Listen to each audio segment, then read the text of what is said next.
మానకొండ ప్రసాద్ మనతో ఉన్నారు. ఆయన అడిగి తెలుసుకునే ప్రయత్నం చేద్దాం. అనేక పాటలు ఈ సమాజానికి సంబంధించినవి కావచ్చు, మానీయుల మీద కావచ్చు, రకరకాల పాటలు పాడడం అనేది జరిగింది. ఇప్పుడు మనతో పాటు ఆయన ఉన్నాడు. ఆయన అడిగి తెలుసుకునే ప్రయత్నం చేద్దాం.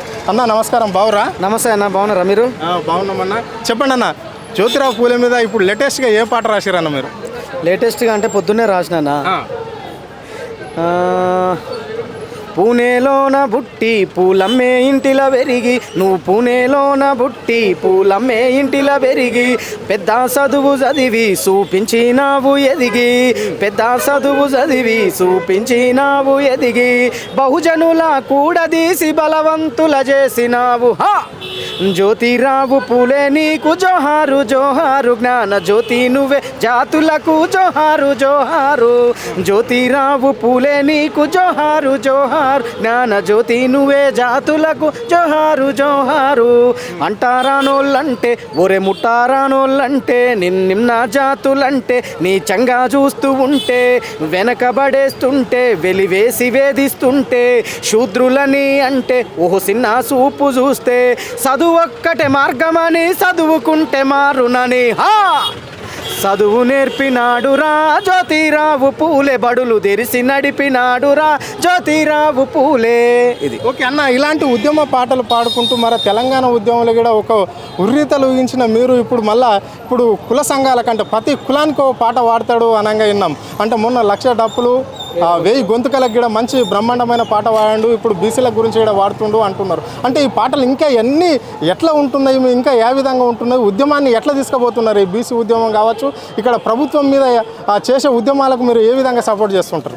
100% మా పాటతోనే, నా కలంతోనే ఖచ్చితంగా నేను ప్రశ్నిస్తూనే ఉంటా. ప్రశ్నించే పాటలే రాస్తాను నేను 100%. అంటే ప్రజా ఉద్యమాలు ఏవైనా నా పాట కంపల్సరీ ఉంటుంది. ఆ ప్రజా ఉద్యమానికి ఇప్పుడు మీరు అన్నట్టు 1,00,000 గొంతులు 1000 డప్పులకు సంబంధించినటువంటి పాట నేను చివరి నిమిషంలో ఇచ్చిన కావచ్చు ఆ పాట, కానీ అద్భుతమైన పాట ఇచ్చిన. నా సేతి వేళ్ళు సిర్రేలై దరువులేస్తన్నయో, నా గొంతులో కొత్త రాగం బుట్టి గానం చేస్తన్నదో, నాయనా నాకు డప్పును చేసియమే, నాయనా నాకు పాటను నేర్పియవే,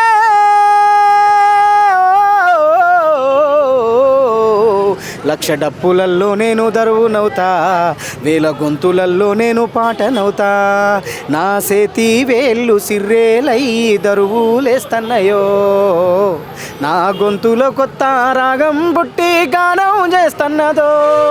ఇట్లా 1,00,000 డప్పులు 1000 గొంతులు కావచ్చు. బీసీ ఉద్యమానికి కూడా కావచ్చు. బీసీ ఉద్యమానికి కూడా 8 మంది సింగర్లను కలిసి, చీకటిని చీల్చుకొని వెలుగు వైపు సాగరా, చీకటిని చీల్చుకొని వెలుగు వైపు సాగరా, రేపటిని గెలుచుకునే లక్ష్యంతో నడవరా, రాజ్యాంగబద్ధమైన హక్కులకై కదలరా, రాజ్యాంగబద్ధమైన హక్కులకై కదులు, నోరు మెదపని రాజ్యాన్ని నిలదీసి కడగరా, ఎందుకని బీసీలకు దక్కదు ఏ అవకాశం, అందుకనే అడుగులై కుల వృత్తుల సైరనై చైతన్యం రావాలే, చెలో అడుగులెయ్యాలే, ఈడబుట్టిన పోరు దేశాన్నే చుట్టాలే, ఓబీసీ ఎంబీసీ సత్తువనే చూపాలే, మనమెంతో మనకంతా వాటానే అడగాలే. ఇట్లా ఏ ఉద్యమానికైనా ఖచ్చితంగా మేము, నా పాట ఉంటుంది, నా ఆట ఉంటుంది, నా తోటి కళాకారులు ఎంతమంది ఉన్నారో అంతమంది సపోర్ట్ కంపల్సరీ ఉంటుంది. చివరిగా అన్న, అంటే ఇప్పుడు ప్రభుత్వం ఏర్పడి 15 నెలలు అయిపోయింది. ప్రభుత్వం మీద కూడా ఏమైనా పాట రాశారా? అంటే ప్రజలకు ఇచ్చిన వాగ్దానాలే కావచ్చు, హామీలనే కావచ్చు, ఇవన్నీ నెరవేర్చింది ఏంటి? మరి ప్రభుత్వాన్ని ఎట్లా ఎండగడతారు మీ పాట రూపంలో? అదేమన్నా పాట రాశారా? నేను కొత్తగా రాయాల్సిన పని లేదన్న దాని మీద. ప్రభుత్వాన్ని ఎండగట్టేది ప్రజలే ఎండగడుతున్నారు. నేను కొత్తగా పాట రూపంలో అంటే ఇప్పుడు మన HCU ఇష్యూ ఉంది. HCU ఇష్యూ మీద ముఖ్యమంత్రి గారు ఏం మాట్లాడిండు అసెంబ్లీలో, గుంటనక్కలు తోడేళ్ళు మాత్రమే ఉన్నాయి అన్నారు అక్కడ. నేను దాన్ని పాయింట్అవుట్ చేస్తే ఓ పాట రాసిన విద్యార్థుల మీద. మొన్న HCU మీద జరిగినటువంటి అది ఏదైతే ఉందో ఇప్పుడు జరుగుతుంది, అది సుప్రీంకోర్టు ఆర్డర్ వల్ల ఆగిపోయింది.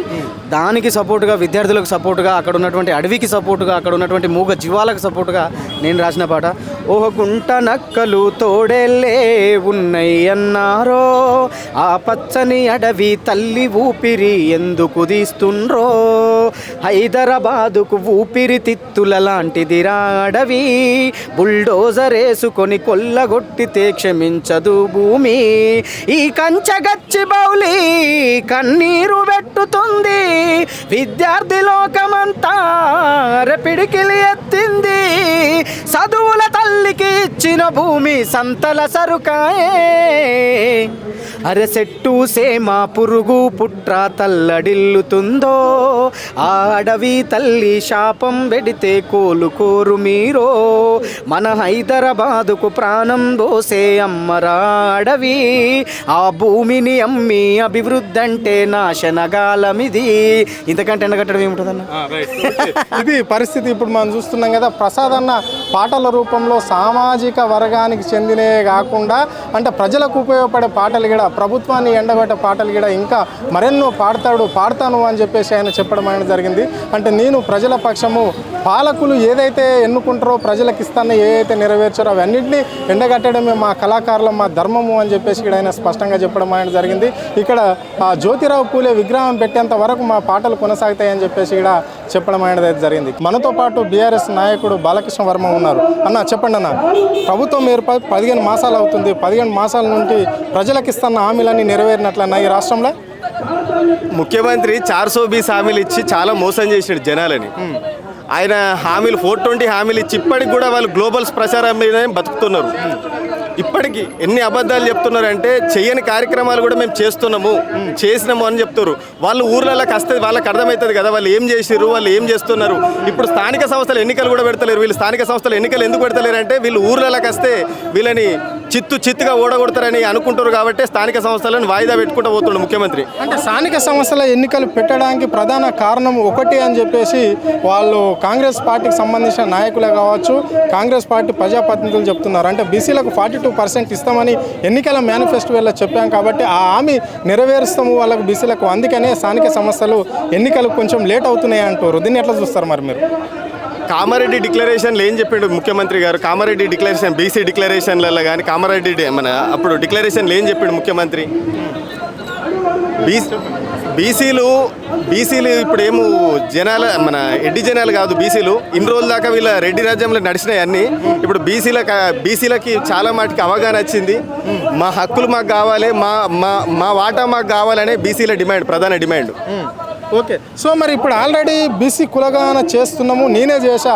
ఇక్కడ ఎంత కష్టమైనా దేశవ్యాప్తంగా తెలంగాణలో బీసీ కులగాన చేస్తున్నాము, చేసి తీర్థము. బీసీలకు పెద్దన్నను నేను, ఎవరు గుర్తించినా గుర్తించకపోయినా నేను తీసుకొచ్చి మీ చేతిలో పెడతా, దాన్ని మీరు ఢిల్లీకి తీసుకుపోవాలని ముఖ్యమంత్రి అంటుండు. దీన్ని ఎట్లా చూస్తారు మరి? అంటే ప్రజలు తీసుకుపోవాలా, ప్రజాప్రతినిధులు తీసుకుపోవాలా ఢిల్లీకి?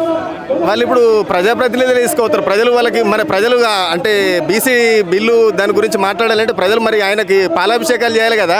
పాలాభిషేకాలు ఎవరు చేస్తున్నారు? వాళ్ళ కాంగ్రెస్ పార్టీ కార్యకర్తలు చేస్తున్నారు, వాళ్ళ కాంగ్రెస్ పార్టీ నాయకులు చేస్తున్నారు. ప్రజలు ఎవరైనా చేసిర్రా? పాలాభిషేకాలు చేసిర్రా? బీసీ దాని గురించి మాట్లాడుతున్నప్పుడు, బీసీ బిల్లు పెట్టినప్పుడు ఎవరైనా పాలాభిషేకాలు ఎవరు చేయలేరు.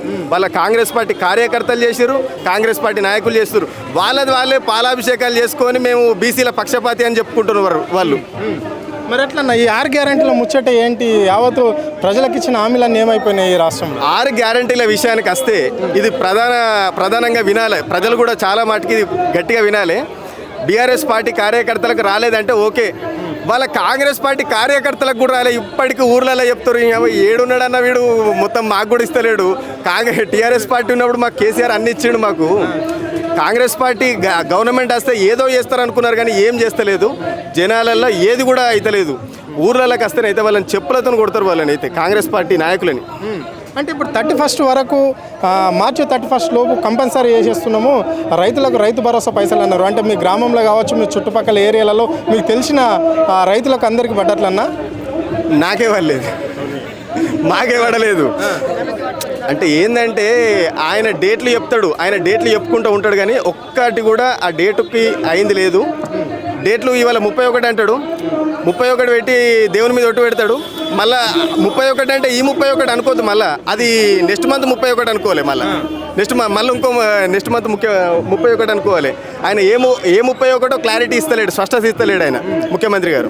మరి ఎట్లుందన్న ఈ 15 నెలల పాలన ఏ విధంగా కొనసాగుతుంది రాష్ట్రంలో? మరి ఇంత ఎక్కడ పోతే ఎక్కడ విద్యార్థులను అరెస్ట్ అయింది, మళ్ళీ విద్యార్థులకు ఇప్పుడు యూనివర్సిటీలో చూసినాం మనం, యూనివర్సిటీలో ధర్నాలు, ఆందోళనలు, నిరాశనలు తెలపద్దు అని చెప్పేసి ఇక్కడ ప్రభుత్వం సర్క్యులర్ జారీ చేయడం అనేది జరిగింది. దీన్ని ఎట్లా చూస్తారు మీరు విద్యార్థి నాయకుడిగా?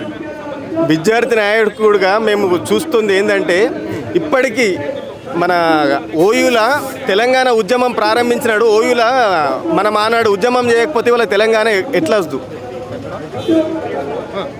తెలంగాణ ఎట్లా వద్దు ఓయూల చెప్పండి. ఓయూల అవి ఆ రోజు ఉద్యమం చేయకపోతే ఇవాళ ఎట్లా వద్దు, తెలంగాణ అనేది ఎట్లా వద్దు. మొన్న హెచ్సియులో విద్యార్థుల లాఠీ చార్జీలను చూస్తే చాలా బాధ అనిపించింది. ముఖ్యమంత్రి ఒక పరంగా లాఠీ చార్జ్ చేసుకుంటా మన మంత్రులతో ముసిముసి నవ్వులేసుకోవడం మాట్లాడుతున్నాడు. విద్యార్థుల సమస్యల మీద ఆయనకు తెలియదా? ఆయన కూడా విద్యార్థి సంఘాల నాయకునిగానే పనిచేసిండు కదా, ఆయన విద్యార్థి సంఘాల నాయకునిగా పనిచేసిండు కాబట్టి విద్యార్థుల సమస్యలు తెలియదు ఆయనకి, ముఖ్యమంత్రి గారికి. ఏ రకంగా దాడి చేస్తారు? పోలీస్ పహారా మధ్యలో హెచ్సియు క్యాంపస్ మొన్న చూస్తే చాలా బాధ అనిపించింది. అదే అణిచివేయాలనుకుంటే ఇవాళ తెలంగాణ అనేది అద్దా? తెలంగాణకు అనేది నువ్వు ముఖ్యమంత్రి వైదువా? నీది గంజిల ఈగ తీసినట్టు నీ ఆంధ్ర గవర్నమెంట్లో నిన్ను ఏడుండే నీది. Okay, right. ఇది పరిస్థితి. అంటే బాలకృష్ణ వర్మ స్పష్టంగా చెప్పడం అనేది జరిగింది. ఇక్కడ 15 నెలల పాలనలో ప్రజలకు ఏ విధంగా కూడా ఇచ్చిన 6 గ్యారెంటీలు కావచ్చు, ముఖ్యమంత్రి ఏ అయితే బీసీలకు ఇచ్చిన హామీలు కూడా కూడా నెరవేర్చలేదు అని చెప్పేసి ఆయన స్పష్టంగా చెప్పడం అనేది జరిగింది. ఇప్పుడు ఓయి క్యాంపస్ విషయానికి వస్తే మాత్రం విద్యార్థులను కొట్టడం ఏంది, ఆయన విద్యార్థి దశ నుంచి వచ్చిన ముఖ్యమంత్రిని అని చెప్పేసి, అంటే ఆ ఉస్మానియా విద్యార్థితోనే రాజాధికారం సంపాదించుకుని ఇప్పుడు ముఖ్యమంత్రి అయిన ఈ సీఎం రేవంత్ రెడ్డి విద్యార్థుల మీద అయిన జుల్మి ఏంటి అని చెప్పేసి ఆయన ప్రశ్నించడం అనేది జరిగింది. ఇదే వైఖరి మాత్రం కొనసాగితే మాత్రం రాబోయే రోజులలో స్థానిక సంస్థల ఎన్నికల్లో మాత్రం కాంగ్రెస్ పార్టీకి పుట్టగతులు లేకుండా చేస్తామని ఒక విద్యార్థి నాయకుడిగా హెచ్చరించడం అనేది జరిగింది.